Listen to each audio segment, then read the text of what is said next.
Vous êtes-vous déjà demandé pourquoi il semble que même lorsque vous faites tout correctement, les défis de la vie continuent de vous écraser? Peut-être avez-vous prié, vous avez cherché des réponses, mais il semble que rien ne change. Et si je vous disais qu'il y a une raison à cela et que beaucoup de chrétiens négligeant l'un des outils les plus puissants que Dieu nous a donnés pour gagner les batailles les plus difficiles de la vie?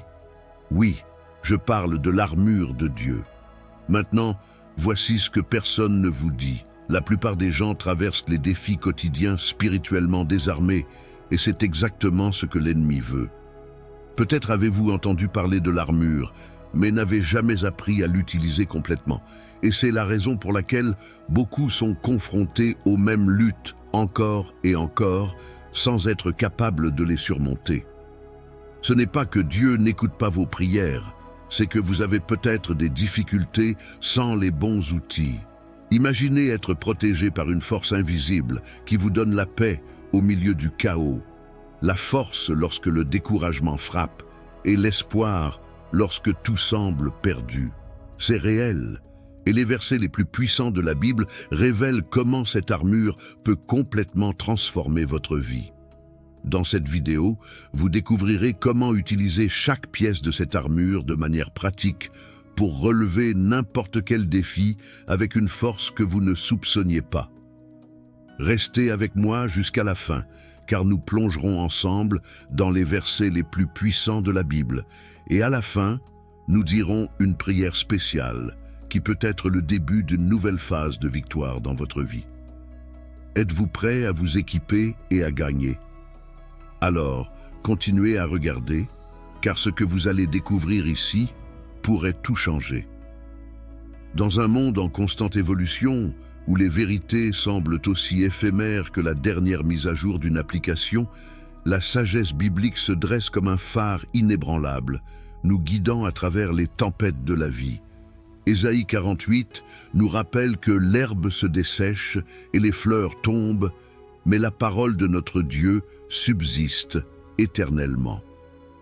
Ce vers n'est pas seulement une déclaration poétique, mais une invitation à ancrer nos vies dans quelque chose de plus profond que les fluctuations de la vie quotidienne. Pensez-y, combien de vérités avez-vous vu aller et venir au fil des ans? Les modes, les philosophies, même les théories scientifiques vont et viennent. Cependant, les principes fondamentaux de la Bible restent pertinents, offrant un aperçu étonnamment actuel des défis contemporains. L'éternité de la sagesse biblique ne signifie pas qu'elle est statique ou déconnectée de la réalité. Au contraire, elle est dynamique et adaptable, comme nous le voyons dans Hébreux 4:12. Car la parole de Dieu est vivante et agissante. Cette vivacité se manifeste dans la capacité de l'Écriture à parler directement au cœur humain en transcendant les barrières culturelles et temporelles. Par exemple, les conseils de Proverbes sur l'intégrité des affaires sont aussi pertinents aujourd'hui qu'ils l'étaient il y a des milliers d'années. Le psaume 119:105 décrit la parole de Dieu comme « une lampe à mes pieds et une lumière sur mon chemin », illustrant comment cette sagesse illumine non seulement notre destination finale, mais aussi chaque étape de notre voyage quotidien. La sagesse biblique se distingue par sa profondeur et son exhaustivité. Il offre non seulement des réponses simplistes, mais invite également à une réflexion profonde sur la nature de l'existence et notre rôle dans le plan divin. Le livre de Job, par exemple, se penche sur les questions plus complexes de la souffrance humaine et de la justice divine. Il ne présente pas de réponse facile, mais il nous met au défi de faire confiance à Dieu, même lorsque nous ne comprenons pas ses voies. Cette approche honnête des difficultés de la vie est l'un des aspects qui rendent la sagesse biblique si pertinente et fiable, même au milieu des incertitudes du monde moderne. De plus, la sagesse biblique offre une perspective unique sur le temps et l'éternité. Ecclésiaste 3:11 nous dit que Dieu a désiré l'éternité dans le cœur de l'homme. Ce verset nous rappelle que, bien que nous vivions au présent, nous avons été créés avec une conscience de l'éternel. Cela nous aide à contextualiser nos luttes quotidiennes dans une image plus large, ce qui nous donne de l'espoir et de la persévérance. La parabole du semeur dans Matthieu 13 illustre comment la parole de Dieu, lorsqu'elle est plantée dans un sol fertile, produit des fruits qui durent, en mettant l'accent sur la nature durable et transformatrice de la sagesse biblique. L'application pratique de cette sagesse éternelle dans nos vies exige un discernement et une réflexion constants. Jacques 1,5 nous encourage. Si quelqu'un d'entre vous manque de sagesse, qu'il la demande à Dieu, qui donne à tous gratuitement et volontairement, et cela lui sera accordé. Ce verset nous rappelle que la sagesse biblique n'est pas quelque chose que nous absorbons passivement, mais quelque chose que nous recherchons activement, par la prière et l'étude diligente. Nous pouvons commencer par appliquer les principes bibliques à des domaines spécifiques de notre vie, tels que nos relations interpersonnelles, nos décisions financières ou nos choix éthiques au travail. La sagesse biblique nous offre également une perspective unique sur le progrès et la croissance personnelle. Contrairement à la mentalité de gratification instantanée, si répandue dans notre culture, la Bible nous enseigne la valeur de la patience et de la persévérance. Galates 6,9 nous exhorte « Ne nous lassons pas de faire le bien, car nous moissonnerons au temps convenable, si nous ne perdons pas courage. » Ce principe nous rappelle que la vraie croissance et le changement durable se produisent souvent progressivement, grâce à des choix cohérents alignés sur la sagesse divine. La nature éternelle de la sagesse biblique se manifeste également dans sa capacité à offrir espoir et réconfort en temps de crise. Le psaume 46, 1 déclare « Dieu est notre refuge et notre force, un secours toujours présent dans l'adversité. » Cette promesse a soutenu d'innombrables personnes à travers les siècles, démontrant la puissance durable de la parole de Dieu pour apporter la paix au milieu du chaos. Dans un monde où l'actualité change de minute en minute et où l'incertitude semble se multiplier, la constance de la sagesse biblique offre une base solide sur laquelle nous pouvons construire notre vie. Enfin, l'éternité de la sagesse biblique nous invite à une perspective plus large de notre existence. Colossiens 3,2 nous instruit de fixer notre esprit sur les choses d'en haut et non sur les choses terrestres. Ce verset ne nous appelle pas à ignorer nos responsabilités terrestres, mais à les voir à travers le prisme de l'éternité. En alignant nos priorités et nos décisions sur les principes éternels des Écritures, nous découvrons un but et une satisfaction qui transcendent les circonstances passagères. La sagesse biblique n'est donc pas seulement un ensemble de règles anciennes, mais un guide vivant et pertinent pour une vie pleine de sens et d'impact, nous connectant à des vérités qui résonnent à travers les âges et nous préparent pour l'éternité. Jérémie 29,11 résonne comme une lueur d'espérance au milieu des tempêtes de la vie. « Car je connais les projets que j'ai sur vous, dit le Seigneur, des projets de prospérité et non de malheur, pour vous donner un avenir et une espérance. » Ce verset, écrit pour les exilés juifs à Babylone, transcende son contexte historique, offrant un réconfort intemporel. Imaginez-vous arraché à tout ce que vous connaissez, forcé de vivre dans un pays étranger, sans perspective de retour. C'est dans ce scénario de désespoir que Dieu parle, non seulement de survie, mais de prospérité. Cette promesse n'est pas un passage magique vers une vie sans problème, mais un puissant rappel que même dans les circonstances les plus sombres, Dieu travaille pour notre bien. Le concept des plans de Dieu, mentionné dans Jérémie, trouve un écho dans d'autres passages bibliques tels que Proverbe 16,9. Le cœur de l'homme prépare sa voie, mais l'Éternel détermine ses pas. Cette interaction entre la planification humaine et la souveraineté divine nous invite à une réflexion profonde sur notre cheminement personnel. Combien de fois nous retrouvons-nous frustrés parce que nos plans ne se concrétisent pas comme nous l'espérions? La sagesse de Jérémie nous enseigne à faire confiance au plus grand plan de Dieu, même lorsque nous ne le comprenons pas complètement.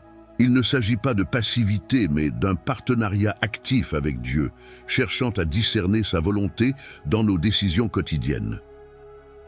La promesse de prospérité dans Jérémie 29, 11 mérite d'être examinée attentivement. Dans l'hébreu original, le mot utilisé est « shalom », qui va bien au-delà de la simple prospérité matérielle.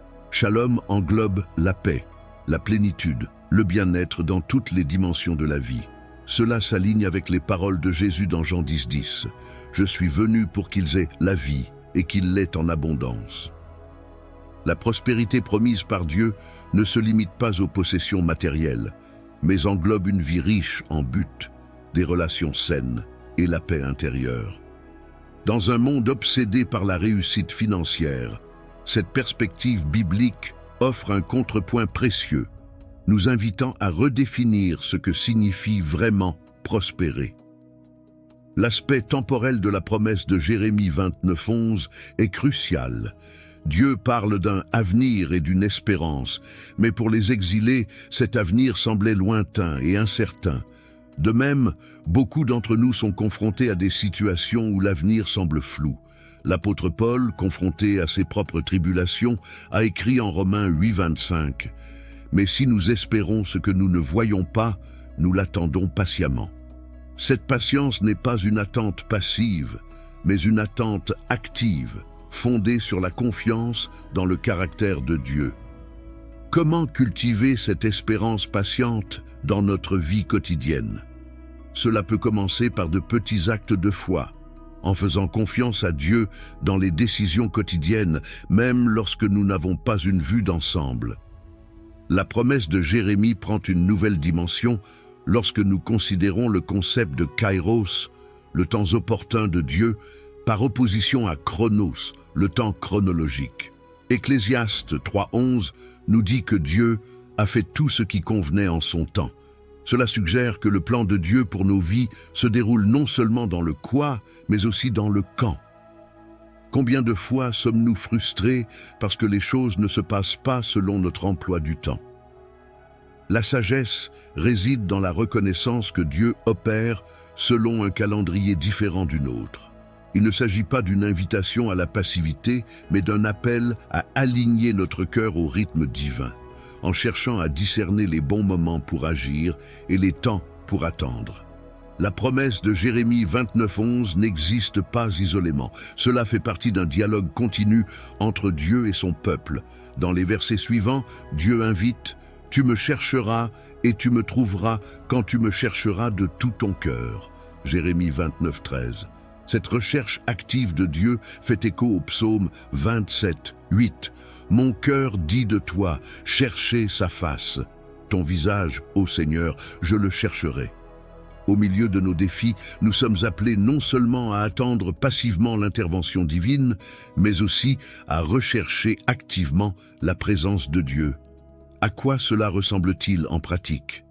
Il peut s'agir de moments de prière intentionnelle, d'étude des Écritures, ou simplement d'une attitude d'ouverture à la perception de la main de Dieu dans nos circonstances quotidiennes. L'application pratique de Jérémie 29:11 dans nos vies nécessite un changement de perspective. Au lieu de voir nos défis comme des obstacles, nous pouvons les voir comme des opportunités de croissance et de raffinement.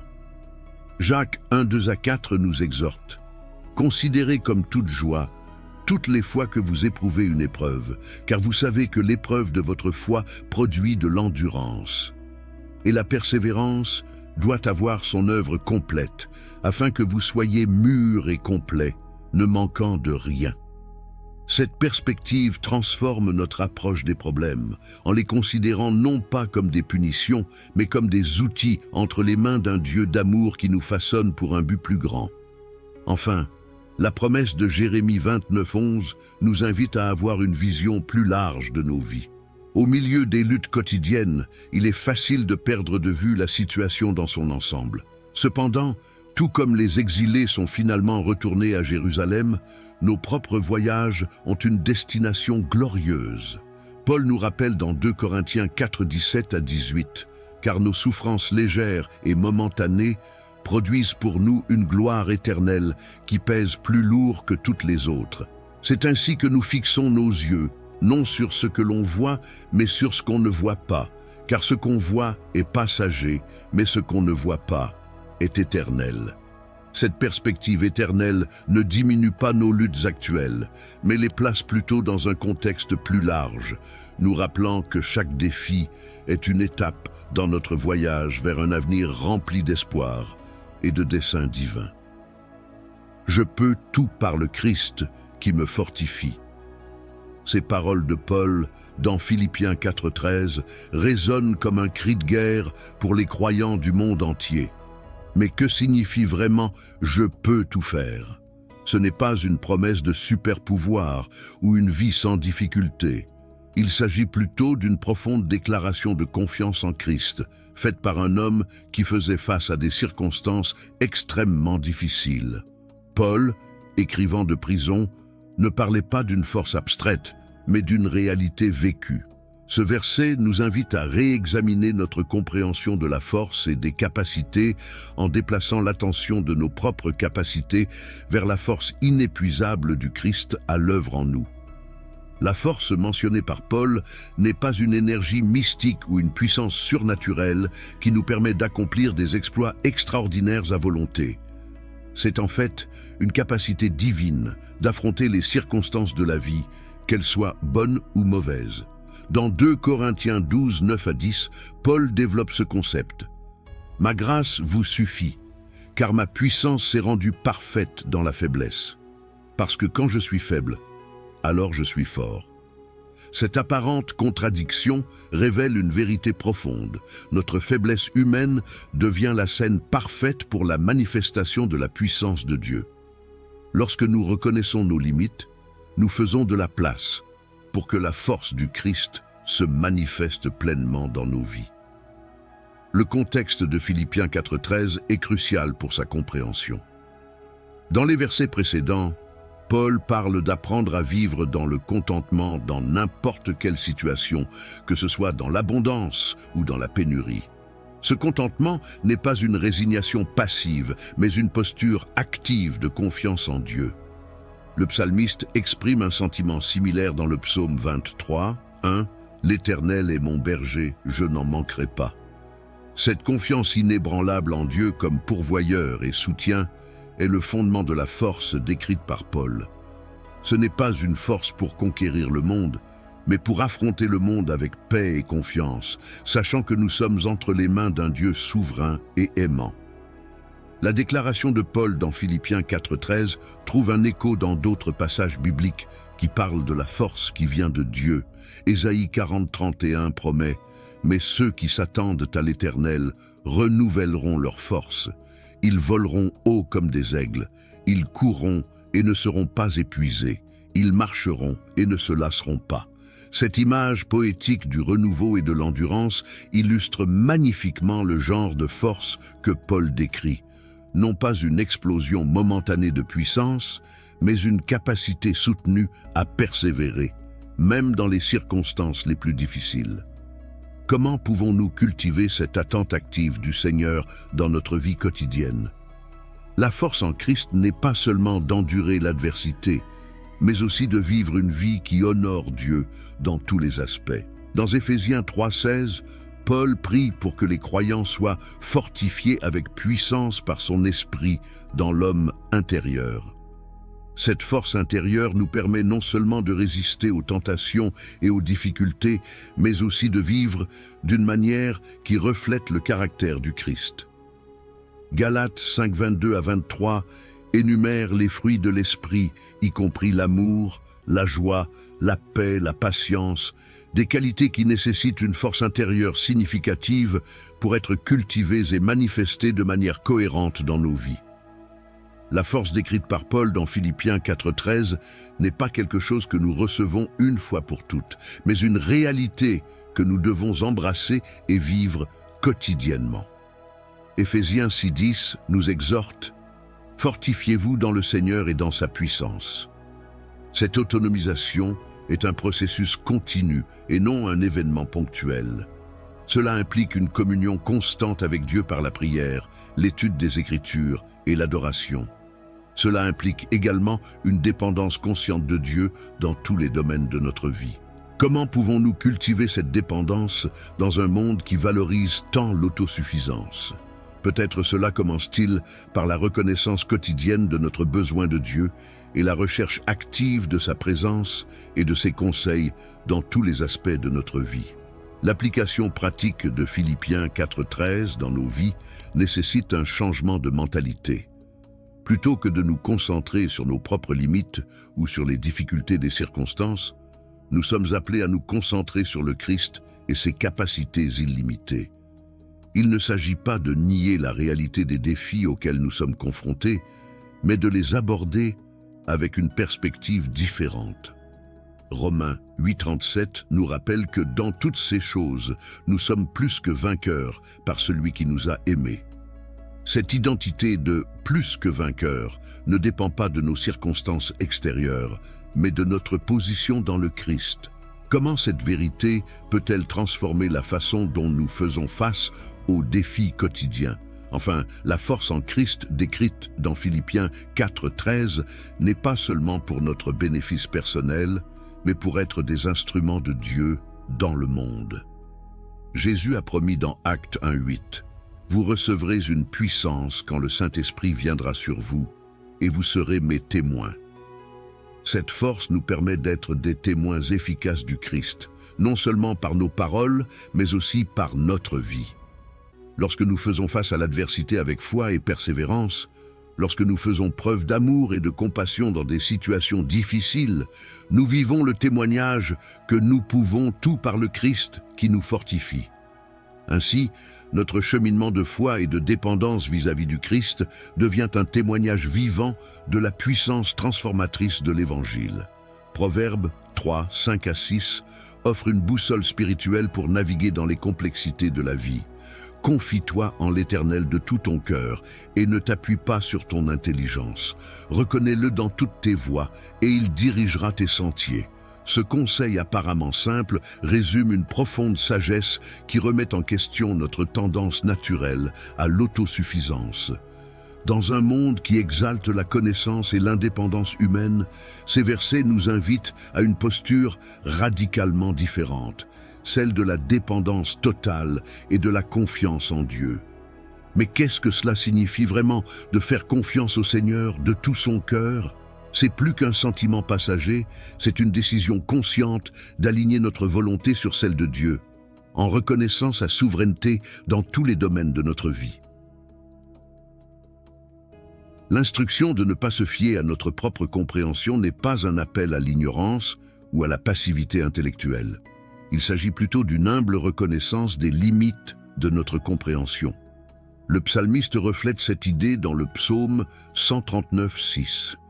Une telle connaissance est trop merveilleuse et me dépasse. Elle est trop élevée pour que je puisse l'atteindre. Cette humilité intellectuelle fait place à la sagesse divine pour opérer dans nos vies. Ésaïe 55:8 à 9 nous rappelle « Car mes pensées ne sont pas tes pensées, et tes voies ne sont pas les miennes. » En reconnaissant que la perspective de Dieu est infiniment supérieure à la nôtre, nous créons une ouverture pour recevoir ses conseils, même si cela semble aller à l'encontre de notre logique humaine. Le concept de reconnaître Dieu dans toutes nos voies implique une conscience constante de sa présence et de sa volonté dans tous les aspects de notre vie. Il ne s'agit pas seulement de chercher Dieu dans les grandes décisions, mais de l'inclure dans chaque détail de notre vie quotidienne. Colossiens 3:17 fait écho à ce principe. Et tout ce que vous faites, soit en parole, soit en acte, faites tout au nom du Seigneur Jésus, rendant grâce à Dieu, le Père, par lui. Cette pratique de reconnaissance continuelle de Dieu transforme notre vie quotidienne en un acte d'adoration et d'obéissance. Comment pouvons-nous cultiver cette conscience constante de la présence de Dieu au milieu des exigences et des distractions de la vie quotidienne ? La promesse que Dieu aplanira vos sentiers n'est pas la garantie d'une vie sans entrave, mais d'un chemin guidé par la main divine. Le verbe hébreu utilisé ici, yachar, signifie rendre droit, lisse ou réussi. Cela ne signifie pas que Dieu écartera tous les défis de notre chemin, mais qu'il nous guidera à travers eux, alignant notre trajectoire sur ses desseins éternels. Le psaume 23:3 reflète cette idée. Il me conduit dans les voies de la justice à cause de son nom.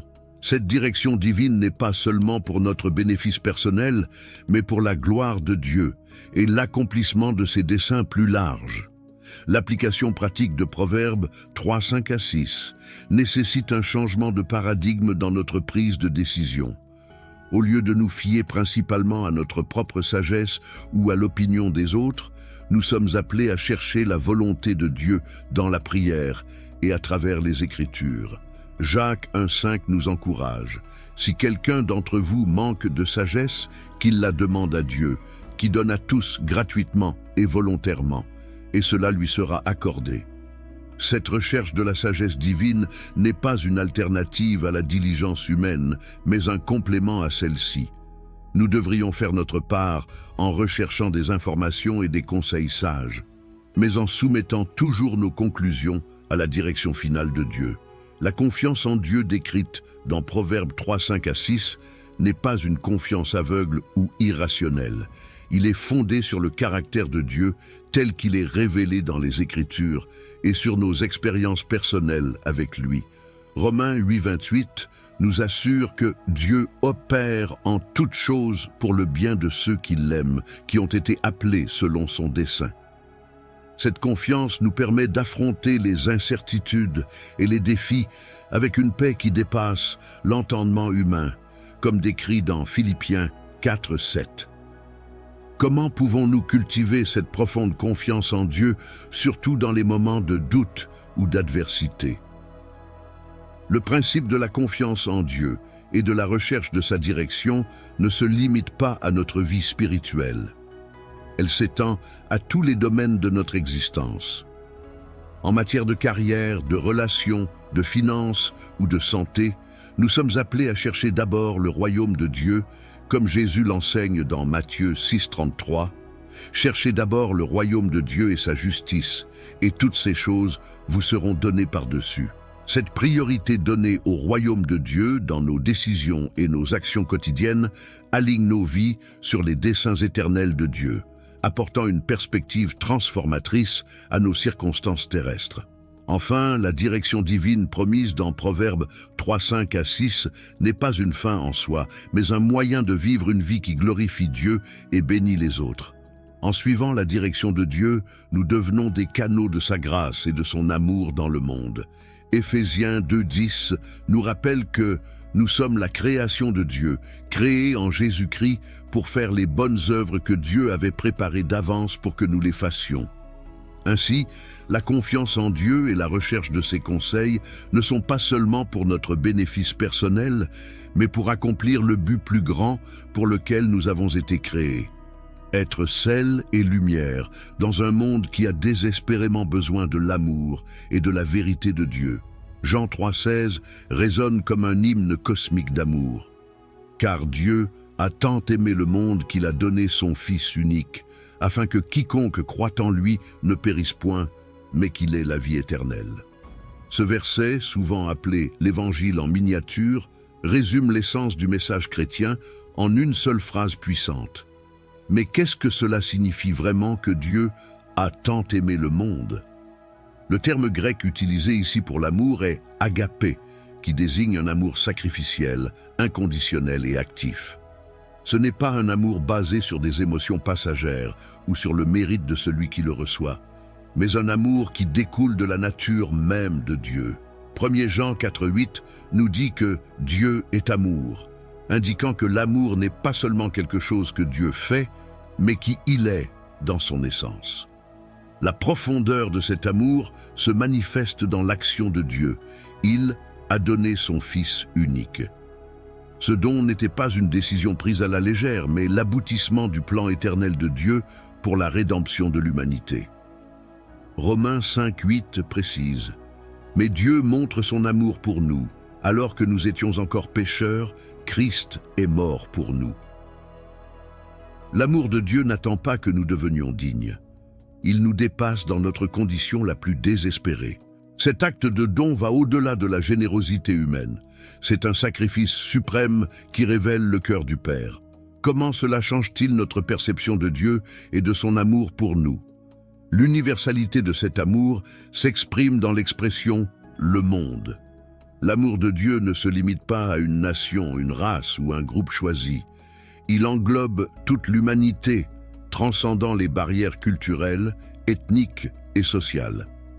Galates 3,28 fait écho à cette vérité. Il n'y a ni juif ni grec, ni esclave, ni libre, ni mâle, ni femelle, car ils sont tous un en Jésus-Christ. Cet amour universel défie nos tendances à créer des divisions et nous appelle à une vision plus large de la famille de Dieu. Comment pouvons-nous refléter cet amour inclusif dans nos propres vies et communautés? Le but de cet amour s'exprime dans la promesse de la vie éternelle à tous ceux qui croient en lui. La vie éternelle ne se réfère pas seulement à la durée de la vie, mais à sa qualité. Jésus développe cela dans Jean 17,3. La vie éternelle est telle qu'ils te connaissent, toi, le seul vrai Dieu, et Jésus-Christ, que tu as envoyé. La vie éternelle est donc une relation intime et continue avec Dieu, qui commence au moment où nous croyons et s'étend dans l'éternité. Cette promesse transforme notre perspective sur la vie présente et future, insufflant un but et de l'espoir dans notre existence quotidienne. La réponse humaine à cet amour s'exprime dans l'expression « quiconque croit en lui ».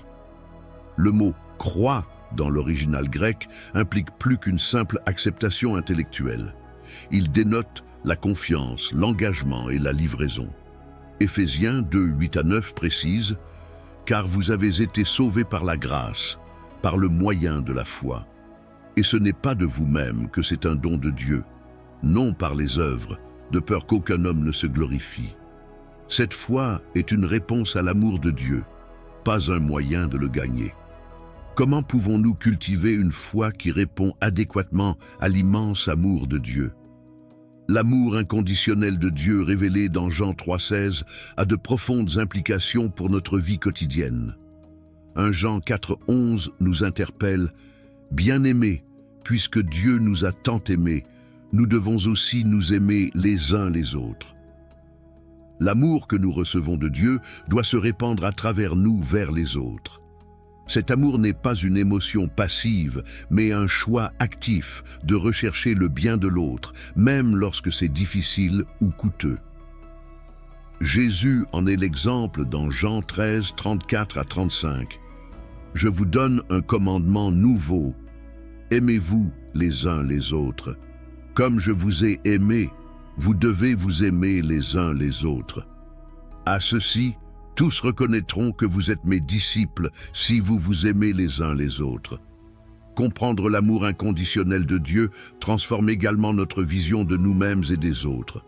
Romains 8, 38-39 assure « Car je suis convaincu que ni la mort, ni la vie, ni les anges, ni les démons, ni le présent, ni l'avenir, ni aucune puissance, ni hauteur, ni profondeur, ni rien d'autre dans la création, ne pourra nous séparer de l'amour de Dieu qui est en Jésus-Christ, notre Seigneur. » Cette sécurité dans l'amour de Dieu nous libère de la peur et de l'insécurité, nous permettant de vivre et d'aimer avec courage et générosité.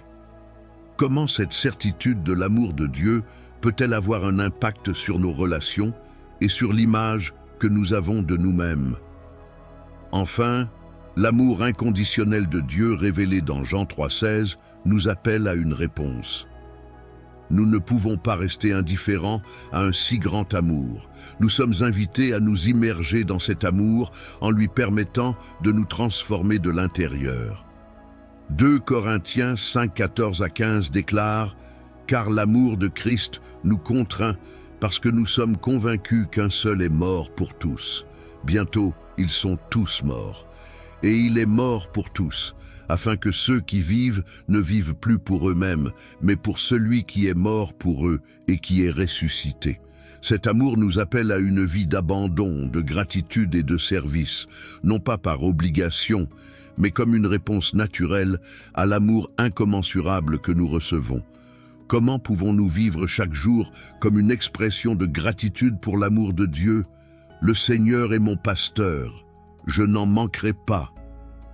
Cette déclaration du psaume 23 1 résonne à travers les siècles, offrant réconfort et espoir à d'innombrables cœurs. Mais qu'est-ce que cela signifie vraiment d'avoir le Seigneur comme berger? Dans l'ancienne culture du Moyen-Orient, le berger n'était pas seulement un gardien de moutons, mais un symbole de leadership, de protection et de provisionnement. En déclarant Dieu comme son berger, David, l'auteur du psaume, reconnaît sa dépendance totale et sa confiance en la sollicitude divine. Cette métaphore puissante nous invite à explorer la profondeur de l'attention et de la provision de Dieu dans nos vies, non seulement en termes matériels, mais dans toutes les dimensions de notre existence. L'affirmation « je ne manquerai pas » n'est pas une promesse d'abondance matérielle illimitée, mais une déclaration de suffisance en Dieu. Philippiens 4,19 fait écho à ce sentiment. Mon Dieu pourvoira à tous vos besoins selon ses richesses glorieuses en Jésus-Christ. Cette suffisance va au-delà des besoins physiques, englobant nos besoins émotionnels, spirituels et relationnels. C'est une invitation à redéfinir ce dont nous avons vraiment besoin à la lumière de la provision divine. Comment cette perspective peut-elle transformer notre attitude envers les possessions matérielles et les circonstances de la vie? Le rôle du berger consiste notamment à guider ses brebis le long de chemins sûrs. Le psaume 23.3 précise « Il me conduit dans les voies de la justice à cause de son nom ». Ces conseils ne sont pas seulement pour notre sécurité physique, mais aussi pour notre bien-être spirituel et moral. Proverbe 3.6 ajoute « Reconnais-le dans toutes ses voies, et il aplanira tes sentiers ». L'attention de Dieu s'étend à tous les aspects de notre vie, offrant une direction et un but. Comment pouvons-nous cultiver une sensibilité à la direction divine dans nos décisions quotidiennes? L'image du pasteur évoque aussi l'idée de protection. Le psaume 23.4 déclare « Quand je marcherai dans une vallée de ténèbres et de mort, je ne craindrai aucun danger, car tu es avec moi. Ton bâton et ton bâton me protègent. » Cette protection ne signifie pas l'absence de difficultés, mais la présence constante de Dieu au milieu d'elles. Ésaïe 43, 2 renforce « Quand tu passeras par les eaux profondes, je serai avec toi. » La sollicitude de Dieu ne nous dispense pas d'affronter des vallées d'ombre, mais elle nous assure de sa présence réconfortante et fortifiante dans ces moments. Le berger ne se contente pas de protéger, il fournit également le repos et la restauration. Le psaume 23.2 dépeint une image sereine. « Il me fait me reposer dans de verts pâturages. Emmenez-moi vers les eaux calmes. » Dans un monde frénétique et stressant, cette promesse de repos est particulièrement pertinente. Jésus se fait l'écho de cette invitation dans Matthieu 11, 28 à 29. « Venez à moi, vous tous qui peinez et qui êtes chargés, et je vous donnerai du repos, et vous trouverez du repos pour vos âmes. » Comment pouvons-nous embrasser ce repos divin au milieu des pressions quotidiennes? La sollicitude du divin pasteur se manifeste aussi dans la correction aimante. La verge et le bâton mentionnés dans le psaume 23.4 ne servent pas seulement à protéger, mais aussi à guider et, si nécessaire, à corriger. Hébreux 12.6 nous rappelle « Car celui que le Seigneur aime, il châtie et châtie quiconque est pris pour fils. » Cette discipline n'est pas une punition, mais un acte d'amour, visant à notre croissance et à notre maturité spirituelle.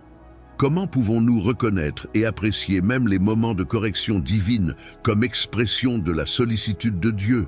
La provision de Dieu en tant que notre berger s'étend au-delà de cette vie. Le psaume 23, 6 conclut « La bonté et l'amour m'accompagneront tous les jours de ma vie, et j'habiterai éternellement dans la maison du Seigneur. » Cette promesse nous offre une perspective éternelle, nous rappelant que la sollicitude de Dieu ne se limite pas à notre existence terrestre. Jésus amplifie cette promesse dans Jean 10, 27 à 28. « Mes brebis entendent ma voix. Je les connais et ils me suivent. Je leur donne la vie éternelle et ils ne périront jamais. » Comment cette perspective éternelle influence-t-elle notre façon de vivre dans le présent? Enfin, la reconnaissance de Dieu comme notre pasteur nous appelle à une réponse de confiance et d'abandon. Nous ne sommes pas de simples spectateurs passifs de la sollicitude divine, mais des participants actifs dans cette relation. Pierre nous exhorte dans 1 Pierre 5,7. « Déchargez-vous sur lui de toute votre inquiétude, car il prend soin de vous. » Cet abandon n'est pas un déni de notre responsabilité, mais une humble reconnaissance de notre dépendance de Dieu. Comment pouvons-nous cultiver cette attitude de confiance et d'abandon à notre divin pasteur au quotidien? Quel domaine de notre vie devons-nous consciemment confier à ses soins aujourd'hui? Tout au long de ce voyage, à travers les versets les plus puissants de la Bible, nous explorons des vérités profondes sur la sagesse éternelle de Dieu, sa direction divine, son amour inconditionnel et sa sollicitude constante. Ces enseignements ne sont pas de simples mots sur une page, mais des principes vivants qui ont le pouvoir de transformer notre vie, de fortifier notre foi et de nous guider à travers les défis quotidiens.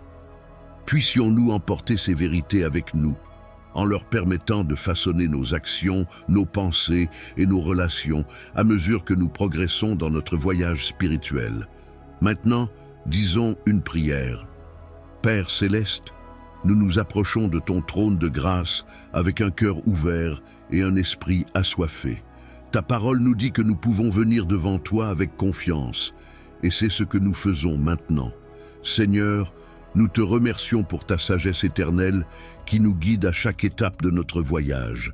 Tout comme le psalmiste a déclaré que sa parole est une lampe à nos pieds, nous reconnaissons que sans sa direction, nous serions perdus dans ce monde de ténèbres.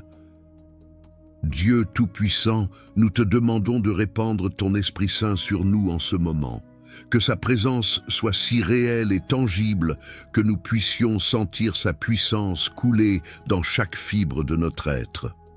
Ouvre nos yeux spirituels, Seigneur, afin que nous puissions voir au-delà des circonstances terrestres et voir les réalités éternelles que tu as préparées pour ceux qui t'aiment.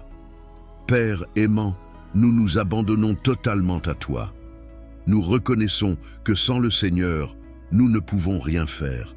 Tout comme la vigne ne peut pas porter de fruits si elle n'est pas attachée à la tige, nous savons que notre vie n'aura un sens et un but véritable que si nous sommes intimement liés au Seigneur. Répands ton amour dans nos cœurs, ô Dieu. Puissions-nous faire l'expérience d'une manière profonde et transformatrice de l'amour inconditionnel dont le Seigneur a fait preuve en envoyant son Fils unique pour nous. Que cet amour nous permette d'aimer les autres de la même manière, en surmontant les barrières, en pardonnant les offenses et en étendant la grâce même lorsque nous ne le méritons pas. Seigneur, que ton Esprit Saint nous remplisse de telle manière que nous débordions d'amour, de joie, de paix, de patience, de bonté, de fidélité, de douceur et de maîtrise de soi. Dieu Tout-Puissant, nous implorons ta force surnaturelle dans nos vies. Tout comme Paul a déclaré qu'il pouvait tout en celui qui l'a fortifié, nous nous appuyons sur sa force infinie. Dans les moments de faiblesse, lorsque les batailles semblent insurmontables, nous nous souvenons que le Seigneur est notre force et notre refuge. Nous te demandons, Seigneur, de nous revêtir de ton armure spirituelle, afin que nous puissions tenir ferme contre les stratégies de l'ennemi. Que sa parole soit comme une épée tranchante dans nos mains, tranchant à travers tout mensonge et toute tromperie. Fortifie-nous, ô Dieu, afin que nous puissions être des témoins vivants de ta puissance, non seulement par des paroles, mais par des actions qui démontrent la réalité de ta présence dans nos vies. Père Céleste, nous terminons cette prière en reconnaissant ta fidélité inébranlable et ta provision. Tout comme le Seigneur est le bon berger qui prend soin de ses brebis, nous avons confiance que le Seigneur pourvoira à tous nos besoins selon ses richesses dans la gloire. Dans les périodes d'abondance ou de pénurie, aide-nous à garder les yeux fixés sur toi, sachant que tu ne nous quitteras jamais et ne nous abandonneras jamais. Puissions-nous nous reposer dans l'assurance de ces soins, en trouvant la paix même au milieu des tempêtes de la vie. Seigneur, que notre foi soit renforcée chaque jour, alors que nous faisons l'expérience de ta bonté et de ta grâce. Puisse notre vie être un témoignage vivant de son amour et de sa puissance, amenant les autres à connaître la vérité libératrice de l'Évangile. Au nom de Jésus, nous prions, croyant que le Seigneur non seulement entend, mais qu'il a déjà commencé à répondre. Amen. Chers frères et sœurs en Christ, si cette prière a touché votre cœur et que vous souhaitez continuer sur ce chemin de foi et de découverte des vérités puissantes de la parole de Dieu, n'hésitez pas. Abonnez-vous à notre chaîne dès maintenant et activez la cloche pour recevoir des notifications. Chaque vidéo est une occasion d'approfondir votre relation avec Dieu, de renforcer votre foi et de faire l'expérience du pouvoir transformateur des Écritures dans votre vie. Ne manquez aucun contenu qui pourrait être la clé du renouveau spirituel que vous recherchez. Rejoignez-nous dans cette communauté de foi où nous partageons des idées bibliques, des prières puissantes et des témoignages inspirants. Cliquez sur « S'inscrire » dès maintenant et préparez-vous pour un voyage passionnant de croissance spirituelle et de bénédictions abondantes. N'oubliez pas que Dieu a un but spécial pour votre vie et ensemble, nous pouvons découvrir et vivre pleinement ce but.